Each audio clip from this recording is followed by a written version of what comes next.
Assalamualaikum warahmatullahi wabarakatuh. Perkenalkan, nama saya Tiara Afriani dari kelas F dengan NIM akhir 192. Kali ini saya akan mempresentasikan tentang review buku berjudul Komentar Bijak di Media Sosial. Komentar dan kebebasan beropini. Kebebasan beropini adalah hak asasi manusia yang fundamental, yang memungkinkan individu untuk mengungkapkan pemikiran, perasaan, dan pandangan mereka tanpa takut akan pembalasan dan sensor. Namun, kebebasan ini juga datang dengan tanggung jawab tertentu dan dapat memiliki dampak yang signifikan. Yang pertama ada kebebasan beropini. Kebebasan beropini diakui sebagai hak dasar dalam banyak konstitusi dan deklarasi internasional, termasuk Deklarasi Universal Hak Asasi Manusia Pasal 19. Ini meliputi hak untuk mencari, menerima, dan menyebarkan informasi dan ide-ide melalui media apapun tanpa batasan. Lalu, dalam kebebasan beropini juga terdapat media sosial dan teknologi, di mana kemajuan teknologi dan platform media sosial telah memperluas jangkauan kebebasan beropini yang memungkinkan individu untuk berkomunikasi dengan audiens yang lebih luas. Lalu yang kedua ada tanggung jawab. Dalam beropini, kita memiliki tanggung jawab akan akurasi dan kebenaran, di mana menyebarkan informasi yang akurat dan tidak menyesatkan sangat penting. Penyebaran berita palsu atau hoax dapat merusak reputasi dan menyebabkan kebingungan. Memverifikasi sumber informasi sebelum membagikannya adalah tanggung jawab bagi seluruh individu. Lalu, selain akurasi, kita juga bertanggung jawab untuk menghormati orang lain. Kebebasan beropini harus dilaksanakan dengan menghormati hak dan kebebasan orang lain. Ini termasuk menghindari penghinaan, fitnah, dan ujaran kebencian. Beropini dengan cara yang membangun dan konstitutif, meskipun perbedaan pandangan, penting untuk menjaga dialog yang sehat. Selain itu, kita juga harus bertanggung jawab dengan konsekuensi hukum. Banyak negara yang memiliki undang-undang yang mengatur pembatasan kebebasan beropini, seperti undang-undang tentang fitnah, ujaran kebencian, dan ancaman. Melanggar hukum bisa berakibat pada tuntutan hukum dan hukuman. Lalu yang ketiga ada dampak komentar. Dampak komentar itu terdapat 3. Yang pertama dampak positif, di mana menyebarkan informasi yang benar dan pandangan yang konstruktif dapat memperkaya diskusi publik dan mendorong perubahan yang positif. Kebebasan beropini dapat memperdaya individu dan komunitas untuk berbicara tentang isu-isu penting dan memperjuangkan hak-hak mereka. Lalu selanjutnya ada dampak negatif. Nah, komentar yang tidak bertanggung jawab atau berisi ujaran kebencian dapat memicu ketegangan sosial, diskriminasi, dan kekerasan. Informasi yang salah atau menyesatkan dapat merusak reputasi individu atau organisasi dan menimbulkan kepanikan dan ketidakpercayaan publik. Lalu yang ketiga ada pengaruh terhadap masyarakat. Opini yang disebarkan secara luas melalui media sosial dapat membentuk opini publik yang mempengaruhi kebijakan pemerintah dan keputusan perusahaan. Komentar yang viral bisa memiliki dampak jangka panjang terhadap masyarakat dan budaya. Contohnya, ketika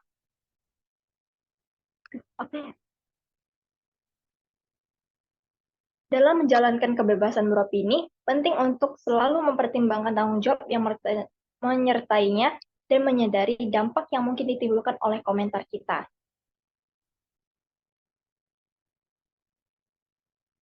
Selanjutnya adalah berkomentar di dunia digital. Berkomentar di dunia digital memiliki tantangan dan tanggung jawab tersendiri. Ada beberapa prinsip penting yang perlu diperhatikan dalam berkomentar di dunia digital. Yang pertama adalah dengan menjaga kebaikan. Menjaga kebaikan dapat dilakukan dengan menjaga kesopanan dan sopan santun. Berkomentar dengan bahasa yang sopan dan tidak menyerang pribadi adalah kunci untuk menjaga diskusi yang sehat dan konstruktif. Hindari penggunaan kata-kata kasar, penghinaan, atau serangan pribadi yang dapat menyakiti orang lain. Ini juga dapat dilakukan dengan empati dan pengertian. Cobalah untuk memahami sudut pandang orang lain dan berempati terhadap perasaan mereka. Ini akan membantu menciptakan lingkungan yang lebih inklusif dan ramah. Lalu yang kedua ada cek fakta. Cek fakta ini bisa kita lakukan dengan verifikasi informasi, yaitu pastikan untuk memeriksa kebenaran informasi sebelum membagikannya atau mengomentarinya. Sumber yang tidak terpercaya bisa menyebarkan informasi palsu atau menyesatkan. Jadi, gunakanlah sumber-sumber yang kredibel dan akurat untuk memastikan bahwa informasi yang Anda terima pastikan benar. Ini juga dapat dilakukan dengan menghindari menyebarkan hoax. Jadi, jangan langsung menyebarkan informasi yang belum diverifikasi kebenarannya. Berita palsu atau hoax dapat merusak reputasi dan menimbulkan kepanikan. Gunakanlah alat pengecekan fakta yang tersedia secara online untuk memverifikasi klaim yang meragukan. Lalu yang ketiga ada hormati perbedaan. Menghormati perbedaan sangatlah penting dalam di dunia digital. Ini bisa kita lakukan dengan menghargai keberagaman. Dunia digital mencakup berbagai latar belakang budaya, agama, dan pandangan politik. Menghormati perbedaan sangat penting untuk menciptakan lingkungan yang harmonis. Hindari komentar yang bersifat diskriminatif atau merendahkan kelompok tertentu. Selain menghargai keberagaman, ini juga dapat kita lakukan dengan bersifat terbuka. Bersikap terbuka terhadap pendapat dan perspektif yang berbeda, ini dapat memperkaya wawasan dan pemahaman Anda tentang berbagai isu. Jangan memaksakan pandangan Anda pada orang lain. Biarkan diskusi yang berkembang dengan alami dan saling mengisi. Lalu yang keempat ada tingkatkan wawasan. Tingkatkan wawasan ini dapat kita lakukan dengan belajar dan bertumbuh. Gunakan dunia digital sebagai alat untuk belajar dan meningkatkan pengetahuan. Baca berbagai sumber informasi, ikuti diskusi yang bermakna, dan terus memperluas wawasan Anda. Terlibat dalam diskusi yang mendalam dan bermakna, bukan hanya dangkal dan sensasional. Ini juga dapat dilakukan dengan kritis dan analitis. Berpikir kritis terhadap informasi yang Anda temui. Analisis dengan hati-hati dan pertimbangkan berbagai sudut pandang sebelum membentuk opini. Tanyakan pada diri sendiri tentang keakuratan dan referensi informasi serta bagaimana hal itu mempengaruhi pemahaman. Selanjutnya ada komentar dan netiquette. Berkomentar di dunia digital memerlukan etika khusus yang sering disebut sebagai netiquette. Netiquette adalah singkatan dari network etiquette atau etika dalam berinternet. Ada beberapa prinsip dalam berkomentar yang harus kita lakukan. Yang pertama, ada saling menghormati. Saat berkomentar, selalu perlakukan orang lain dengan hormat. Sama seperti Anda yang harapkan dari mereka, hindari penggunaan kata-kata kasar, ejekan, dan penghinaan. Ini mencakup menghindari serangan pribadi atau sindiran yang dapat menyakiti perasaan orang lain. Dunia digital juga dipenuhi dengan berbagai pandangan dan opini. Menghargai perbedaan ini adalah bagian penting dari diskusi yang sehat. Jangan memaksakan pandangan Anda kepada orang lain. Sebaliknya, dengarkan dan pertimbangkan perspektif yang berbeda. Lalu yang kedua ada cek kebenaran. Pastikan bahwa informasi yang Anda bagikan atau komentari adalah akurat dan benar. Selalu cek fakta sebelum mengirim komentar. Gunakan sumber yang kredibel dan terpercaya untuk memverifikasi informasi. Ini membantu mencegah penyebaran informasi palsu atau menyesatkan. Informasi yang Anda bagikan dapat berdampak luas. Oleh karena itu, berkomentar tanpa verifikasi dapat menyebabkan penyebaran hoax dan misinformation.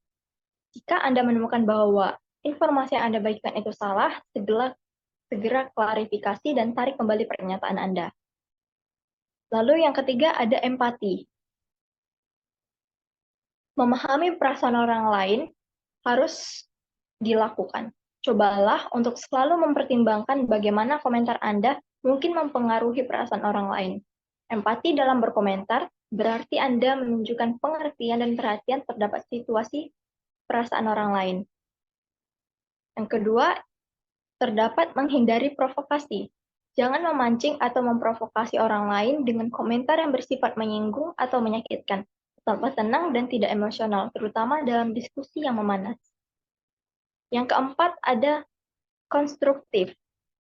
Ketika memberikan kritik, Pastikan bahwa kritik Anda bersifat membangun dan membantu orang lain untuk berkembang. Hindari kritik yang bertujuan untuk merendahkan atau mengkritik orang lain tanpa menawarkan solusi atau saran perbaikan. Fokus pada memberikan kontribusi yang positif dan bermanfaat dalam setiap individu. Ajukan pertanyaan yang memancing pemikiran, berbagi informasi yang bermanfaat, dan berikan umpan balik yang membantu. Tanpa mengkritik, cobalah untuk menawarkan solusi atau saran yang konkret. Ini membantu menciptakan lingkungan diskusi yang lebih produktif dan bermakna. Dengan mengikuti prinsip netiquette ini, Anda dapat mengkontribusi pada lingkungan online yang lebih positif, ramah, dan bermanfaat bagi semua pihak. Lalu selanjutnya, apa itu fitur komentar? Fitur komentar adalah bagian penting dari platform digital yang memungkinkan pengguna untuk berinteraksi satu sama lain, berbagi pandangan, memberikan umpan balik, dan terlibat dalam diskusi. Berikut adalah penjelasan mengenai elemen-elemen penting dari fitur komentar. Yang pertama adalah ruang diskusi. Fitur komentar menyediakan ruang di mana pengguna dapat berbagi pendapat, pandangan, dan informasi terkait konten yang diposting. Ini memungkinkan terjadi diskusi yang mendalam dan bervariasi mengenai topik yang sedang dipahami. Fitur ini berfungsi sebagai forum di mana pengguna dapat bertanya, menjawab pertanyaan, dan berdiskusi berbagai isu. Ini menciptakan lingkungan yang mendukung dan pertukaran ide, pengetahuan antar berbagai pengguna. Lalu selanjutnya ada interaksi. Melalui komentar, pengguna dapat membangun komunitas yang berbagi minat dan pandangan yang sama.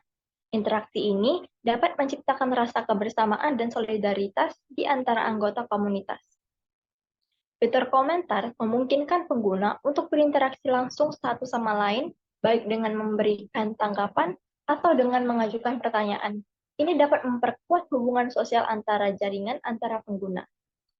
Lalu yang ketiga ada umpan balik. Komentar memungkinkan pengguna untuk memberikan umpan balik antara konten baik itu artikel, video, postingan, dan lain-lain. Umpan balik ini sangat berharga bagi pembuat konten untuk mengetahui respon audiens mereka yang melakukan perbaikan jika diperlukan. Melalui komentar, pengguna dapat mengevaluasi konten dan memberikan kritik yang konstruktif. Ini membantu meningkatkan kualitas konten dan memberikan wawasan berharga kepada pembuat konten. Lalu yang keempat, ada keterlibatan. Fitur komentar meningkatkan keterlibatan pengguna dengan konten, membuat mereka merasa lebih terlibat dan berpartisipasi aktif. Keterlibatan ini bisa berupa memberikan komentar, menyukai komentar orang lain, atau bahkan berpartisipasi langsung dalam diskusi yang panjang. Dengan adanya fitur komentar, pengguna didorong untuk lebih aktif berpartisipasi dalam diskusi dan debat. Partisipasi aktif ini dapat meningkatkan pengalaman pengguna dan membuat mereka lebih terikat dengan platform. Lalu selanjutnya adalah think sebelum berkomentar. Melakukan think sebelum berkomentar adalah pendekatan yang membantu memastikan bahwa komentar yang disampaikan itu bermanfaat, konstruktif, dan tidak menimbulkan kesalahpahaman atau merugikan. Think adalah singkatan dari beberapa langkah yang bisa diikuti, yaitu yang pertama ada pertimbangan. Sebelum memberikan komentar, penting untuk mempertimbangkan referensi dan dampak dari komentar tersebut. Pertimbangan apakah komentar yang akan diberikan memang diperlukan dan bermanfaat bagi diskusi. Pikirkan tentang perasaan orang lain dan bagaimana mereka mungkin merasakan komentar tersebut. Apakah komentar tersebut menyakiti dan menyinggung perasaan mereka? Yang kedua adalah cek fakta. Pastikan komentar yang akan disampaikan akurat dan bisa dipertanggungjawabkan. Sebelum berkomentar, lakukan cek fakta untuk memastikan bahwa tidak ada informasi yang salah dan menyesatkan. Gunakan sumber-sumber yang terpercaya dan memverifikasi informasi yang akan disampaikan. Hindari menyebarkan desas-desus atau informasi yang belum terkonfirmasi. Lalu yang ketiga ada sampaikan. Setelah melakukan pertimbangan dan cek fakta, sampaikan komentar dengan cara yang jelas, sopan, dan konstruktif. Pastikan bahasa yang digunakan mudah dipahami dan tidak menimbulkan kebingungan. Gunakan kalimat yang membangun dan hindari kata-kata yang kasar dan merendahkan. Fokus pada solusi atau masukan yang positif. Implementasi think dalam komentar dapat dilakukan dengan mengajukan beberapa pertanyaan. Yang pertama, true atau benar. Apakah yang akan saya katakan benar? Sudahkah saya memeriksa fakta-faktanya? Yang kedua ada helpful atau bermanfaat. Apakah komentar saya akan membantu orang lain atau diskusi ini? Yang ketiga ada inspiring atau menginspirasi. Apakah komentar saya akan menginspirasi atau memberikan dorongan positif kepada orang lain? Yang keempat ada necessary atau perlu. Apakah komentar saya benar-benar diperlukan dalam konteks ini? Yang kelima ada kind atau baik. Apakah cara saya menyampaikan komentar ini baik dan tidak menyakitkan? Dengan mengikuti langkah-langkah think, kita dapat memberikan komentar yang lebih bermakna, bertanggung jawab, dan positif yang pada akhirnya dapat menciptakan lingkungan komunikasi yang lebih sehat dan konstruktif. Lalu selanjutnya ada bahaya salah komentar. Berkomentar di dunia digital memiliki potensi dampak negatif jika tidak dilakukan dengan hati-hati. Berikut adalah penjelasan mengenai bahaya salah komentar meliputi menyakiti perasaan, memicu konflik, kehilangan kepercayaan, dan implementasi hukum. Yang pertama ada menyakiti perasaan.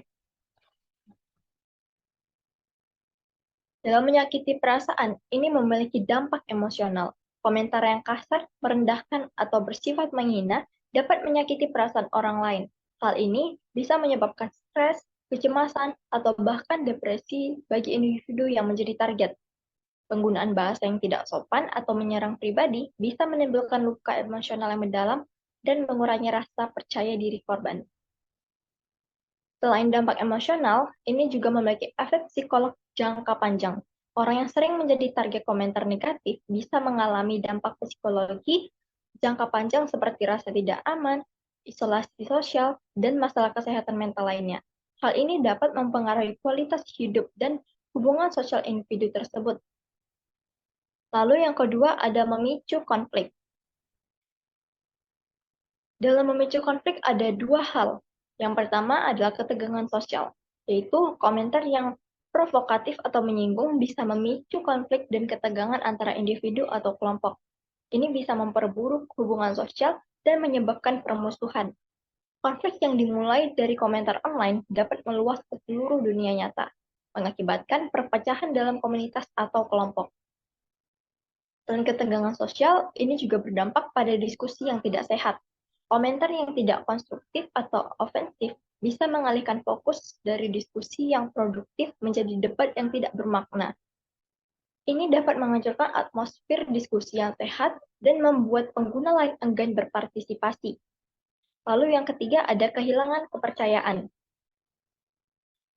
Dalam kehilangan kepercayaan ada dua hal. Yang pertama reputasi pribadi dan profesional. Salah berkomentar dapat merusak reputasi pribadi atau profesional seseorang. Orang mungkin kehilangan kepercayaan terhadap Anda jika mereka merasa komentar Anda tidak pantas atau menyesatkan. Di dunia profesional, komentar negatif atau tidak profesional dapat bisa berdampak pada karir dan hubungan kerja. Lalu yang kedua ada kredibilitas dan integritas. Mengomentari tanpa fakta dengan informasi yang salah bisa merusak kredibilitas dan integritas Anda. Orang lain mungkin tidak akan menganggap Anda sebagai sumber informasi yang terpercaya. Kali reputasi rusak, sulit untuk memulihkannya, dan bisa berdampak pada hubungan jangka panjang dengan orang lain. Lalu yang terakhir ada hukum. Dalam hukum ini terdapat dua hal, yaitu pelanggaran hukum dan tanggung jawab perdata. Komentar yang mengandung fitnah, ujaran kebencian, dan ancaman atau pelecehan bisa melanggar hukum. Banyak negara memiliki undang-undang yang mengatur perilaku semacam ini dan dapat mengakibatkan ketuntutan hukum.